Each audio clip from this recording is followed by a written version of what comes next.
Oh man. Oh man. Joint. Oh man. Yo, I want to let you know. Yo, turn the thing. Damn it, I thought. What's that? You could hold down a conversation like no other, brother. Nah, man. I appreciate the compliment. I don't even like people like that. I be like, fuck people. Yo, I don't even know what's wrong with me. Yo, these you make me feel like. Yeah, we about to jump into them. Fighting right now. Nah, man. Let them be. We gonna continue. No. This is a good conversation. This is the real conversation. This is what I like. It ain't no sensationalism. Exactly. I mean, New York he ain't said nothing disrespectful. Nah. You know, we just disagree, but you know. I don't, and like I said, I don't feel like, because you know, at the end of the day, I'm not. I don't really, and I want to say this clear. I don't want to really be caught up in a build on whether Nas is ill or when he got started, because that's really not my issue. Yeah, it's not even important. It's just it's not. I just felt like it had to be touched on because, and then you led into something else. But the whole marketing thing with Nas, I'm telling you, that wasn't there. If anything, it was a horribly marketed project. We didn't get there's no airplay for none of them damn songs on Illmatic. It took what, like 6 years to go platinum, you know? Yeah, that's true. It took a long time. That shit set at gold. Ready to Die was smashing the scene. But let me ask you this: where was you at when you was getting exposed to Illmatic? Man. Where was I at? I was going to school here in the South. I first came down here to fucking Savannah, Georgia. Bomb. That in of itself that speaks volumes, Paul, because. And respectfully, because I sought it out. I had to seek out the music. There was no outlet for it. I had niggas in New York send me tapes. All right, so back to you. But now check it out. If you're in Savannah, Georgia, right? Mm-hmm. Right. I'm in New York at the time. I'm in New York. That's where I'm from. That's where I'm at. Right. Now, at the time, New York was the hip hop central. That was at this time. Everything was happening from here. You dig it? Yeah, I know. I'm originally from the Bronx, 166 Washington. Yeah, I can vouch for that. So the majority of what was going on when you talk about the whole marketing, the street teams, the snipes, people out there pumping. This is when the street teams really was first developing like this at this point. When you would actually get a group, a bunch of interns and like that. This was when this was really popping off like. But it was still an underground field because you remember Ron G, all the mixtapes were pop, real mixtapes, not this bullshit now, you know, real mixtapes where you had Black Moon playing alongside a Biggie or the you know what I'm saying? No, you talking about the doo-wop tapes, all the equal ground back then. So the commercial aspects of shoving something down somebody's throat, that didn't take place, especially with Nas. You know, I mean, it was to me, Nas Illmatic was an acquired listening thing because I played that shit. Down there it was when I introduced Crack to it. Down there, I'm sure it was. Just like when I moved down to Atlanta in '90, I moved down to Atlanta in '95. They took the Biggie like it was water. They took the Biggie because Biggie had more. Let me dive in on this one real quick too, because this is something. Being in Michigan, I can speak similarly to what Sugar's saying, because in Michigan, we surrounded by everything, and really no one in Michigan was popping at that time. Exactly. Yeah, and so the thing is, Eminem. We got on Nas. I used to go to school, be rocking Nas on if it was a mixtape, and cats here was like, oh man, everybody was West Coast and Michigan at that time. Yeah, what the fuck is wrong with you?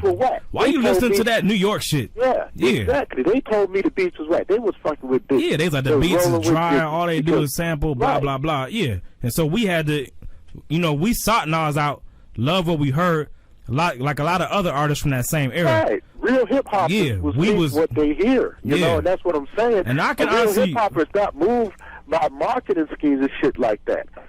No, I think he's got a point. Marketing does play a role. I think that y'all take, and it's a problem that a lot of people take when you let them know that certain things existed when they were dealing with a thing. Yo, I'm not taking nothing from what y'all saying. If that's how y'all got it, that's how y'all got it, Paul. I can't. Who am I to be something to tell you? No, you didn't. You got this. They told you this. I'm definitely not going to do that. That's fool talk. You feel me? Mm-hmm. But at the same token, when I tell and again, Allah's my witness. I can't I can't, you guys can take me on my word or not. Remember, I was an artist then. I was in those labels. I was there watching how they did it. I mean, you know what I'm saying? I watched how they did it for our group. I watched it, Paul. I was at these marketing meetings. I watched how they did it. I watched how they focused the demographic. I watched people pay people money. But are you saying are you saying basically Nas is just a benefit of great marketing? No, sir. I'm not. Remember what I said earlier when we first started this interview. Nas is ill. I'm not taking that from him. I'm not taking that. What did I say? If you were a Nas fan and you heard his music and it moved you and you was like 5 when you heard it, love that brother for that. I'm not taking none of that away from him. What I'm saying is to be put in a position that he's the greatest dude. And you talking about, and on the same album, so what about AZ? You gonna say AZ don't be getting, A nice. No, see, that's not the distinction. I never said he was the greatest of all time, because personally to me, y'all still there? Yeah. That's what I'm speaking to. Personally to me, y'all still there? Yeah, we here.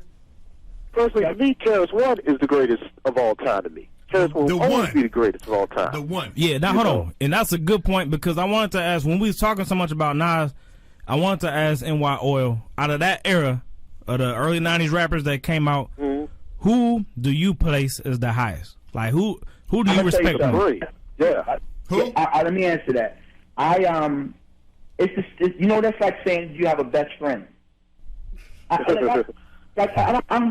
grown. I'm too old to have no best friends, Paul. You know what I'm saying? And then when you're an artist, it's harder to even be on it like that, because you don't see these people, because you do that. So they're peers to you. They're just, so at the very most, what I can say is that they were artists, because you got to understand there's different styles to MCing.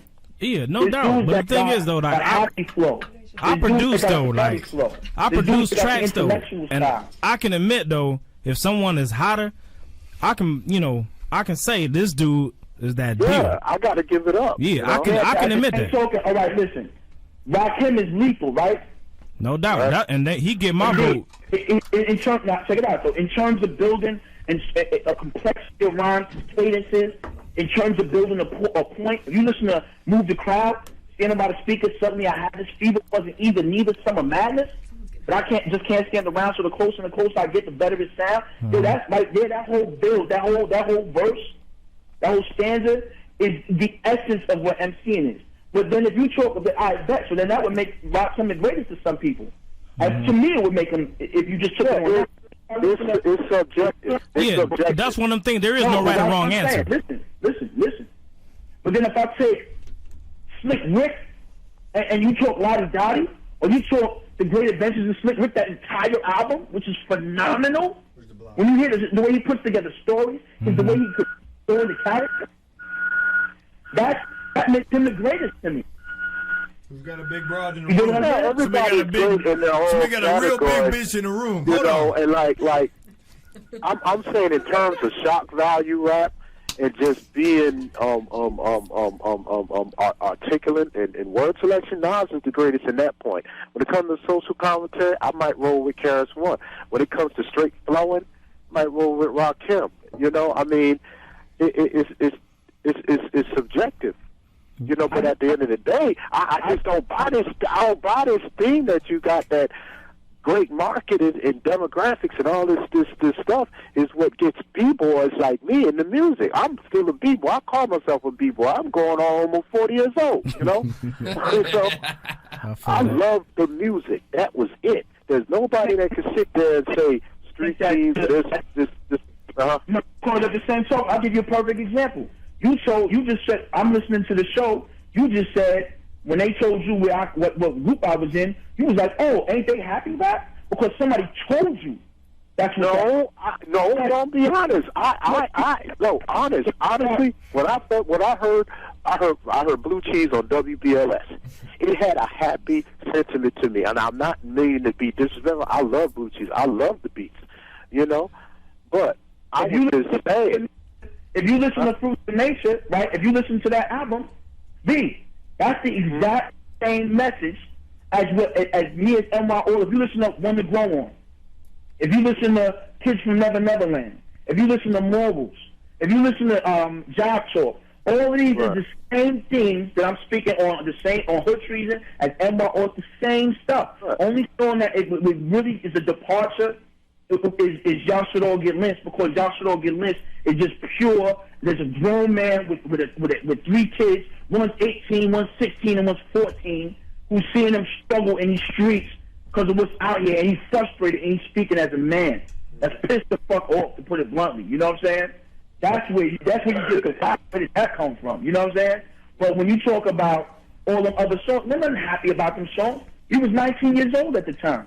Well, I'm just going off Blue Cheese. You know, I mean, forgive me, I didn't delve deep into the album, but like I said, I don't want happy rap to be seen as a derogatory term, because to me, happy rap was like Heavy D was nice as hell. Kid and Play was nice to me. Hell, Salt and Pepper was dope. You know, and I don't see nothing to. But you see how what they did was, and do it now again. Watch this, and this is something that I bear witness to, and I don't know, you know what I'm saying? How I study rap, B, because it's my life. It's what I do for a living. Mm-hmm. Well, I'm just saying, I can only comment from a fan's perspective. And when we greatest of all time might not mean nothing to you, but it means something to us, because as fans, as b-boys and shit, it's competitive. To me, hip-hop has always been like watching superheroes. You know what I'm saying? Yes, sir. Like, who's better, Superman, the Legion of Doom, or the Justice League? You know what I'm saying? That's a good ass point, man. And basically what he's saying, you can go round and round. I mean, but I love the discussion, because I had this same problem with my boys. We'll argue over who the hottest right now. Who's the hottest from the West back in the day? Why? Yeah. But we just do it. I know, I'm saying, why? There is no reason for it. There's no reason. But we just do it. You because know, we love the music. As long as it doesn't get like, who's the best podcast in the world? Like that, where they riding on each other. You know? Well, again, I'm not, I would like to be able to offer the brothers a different paradigm, and that's where having artists on the show, or having the access to talk to artists, comes in. That's where the value of it comes in. Mm-hmm. Now, again, I think, you're going to take my word for it, and I don't, and do what you do.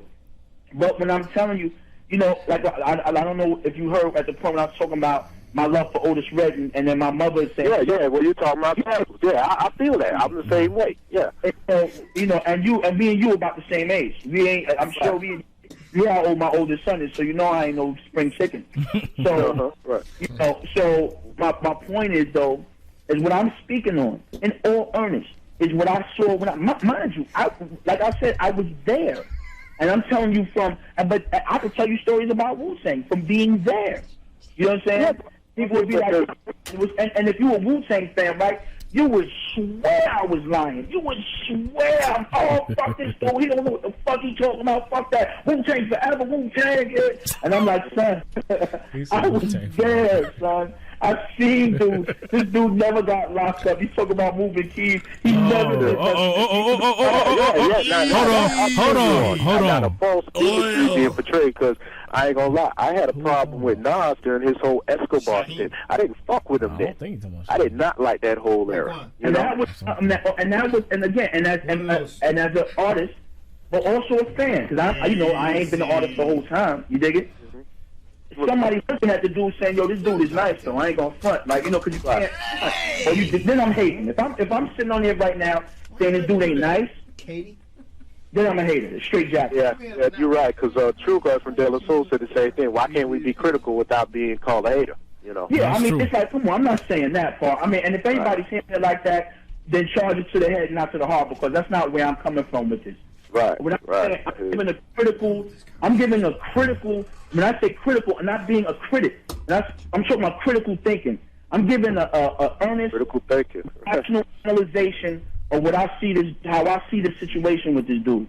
And when you get on, and let's bring it back to the context of where all this comes from, real quick, and tell me if y'all rock with me on this.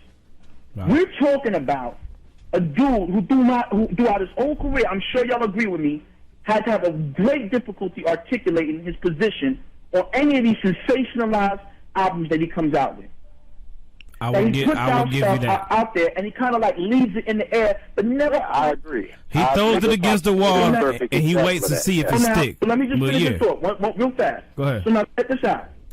Now we're talking about him coming out with an album called Nigga. All right, cool. Because when he came out with the title, I could play y'all this audio that I'm about to put up on my own podcast, right? That on the audio I'm saying to Bruno Gaston at WRFG in Atlanta when I was down there 4 weeks ago. I was like, yo, I'm not going to speak on his brother's music. I'm not going to speak on his movement. I'm praying. I pray for the brother that his wisdom is sound, because I don't know. Like I said, people could look at NY Oil and say, oh, fuck that dude because he made y'all shit all get lynched, not really seeing where I'm going or what I'm trying to do. The framework I'm established. So if I don't want them to do that to me, I can't do that to him. I'm going to let his knowledge be born before I speak on him. But then now this is what I said. You feel me? And I agree. That's why I'm here, because I was on SOHH and you was the main topic for like 3 days, and I had to check this out.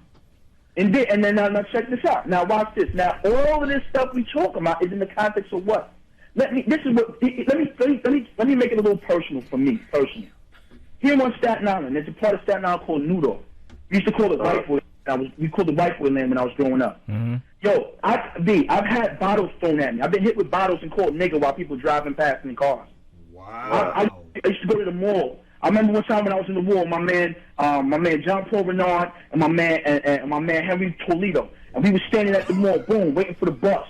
Henry is an olive colored Chilean dude. John Paul is Chilean too, but he looked white. You understand? So he was pull up in the car, pull out a fire extinguisher, and spray it all over me and Henry, because we dark skinned looking dudes, and laughing at us. Nigga. This is where I know nigga from, bro. My mother was growing up. When she was growing up in a home, when she was growing up, she was placed in front of the classroom, in front of all these white kids, and they made fun of her, picking at her hair, calling her nigga. So when you tell me some dude who to me ain't manifest no real knowledge is going to say, yo, I'm a nigga, I'm called nigga, and then he come out with a song called Be a Nigga, and then I'm listening to the lyrics of who's supposed to be this greatest rapper, the illest lyricist. And this is shit he got to say on this album, Paul? Talk to me, family. Come on, B. Who's the greatest rapper you talking about? You made a good point. Man. Yeah, and I ain't trying to cut y'all cats. That's what made me come to this site. Yeah. The thing is, I don't want to cut y'all short. About people here, B. And I don't mean to be I'm just speaking emphatically because this is what this is about to me. I fuck wrong. Hey, fellas, hold on. This shit, I mean, I'm loving the conversation.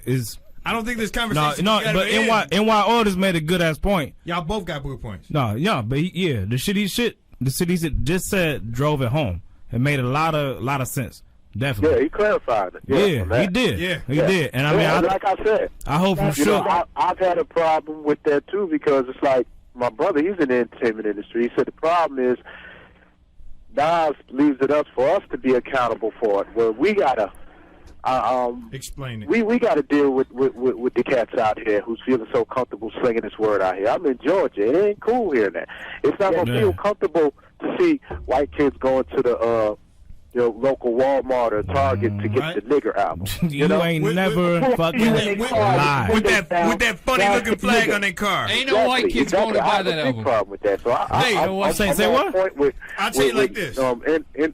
In my oil on that, I'm not feeling this. I'm not feeling this, and I feel like it's a marketing ploy, and he desperate. Just make some damn good music. Stop doing with the shop value stuff. A lot of cats that had questions. That's the space I'm in, because that's where, and maybe that's my conversational tactic, may be a little off, and I'm gonna learn from Bill, and I'm thankful that I'm not going to always around. My whole point truly is on that level.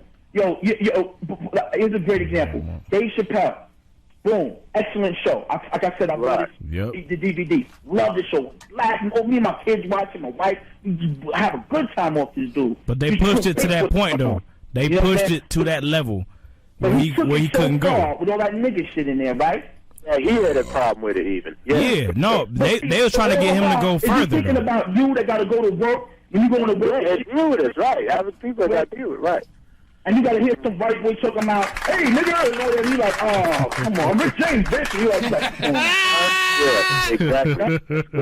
Hey, yo, I'm gonna have to get off this phone because it's about to clip because of the charger. I'm gonna try to get on the board. You never lie, Yo, and why? I do, sir. You know what I'm saying? You know, I appreciate, again, man, I really appreciate what you're coming anytime, man. You know, and I'm glad you clarified where you're coming from. You was a real dude about it. Most cats, they get emotional and start belittling. We had a great conversation, you know, and I appreciate that. So I definitely support you, you know, and you know, keep doing your thing, you know, definitely. No doubt. And I appreciate where you're coming from, and I thank you because you know, you showing that perspective is giving me the proper tactic of how to approach this issue, because I don't want people to lose sight.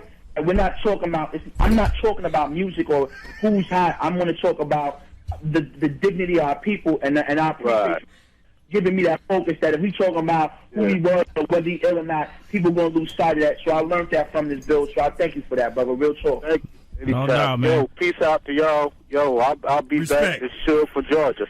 All right, man. Y'all both y'all be easy. Okay, peace. All right, man. Yo, it's a shame. I'm hitting y'all with a fucking throwback, a fucking classic of mine that I listen to this song forever. Cool G Rap, man.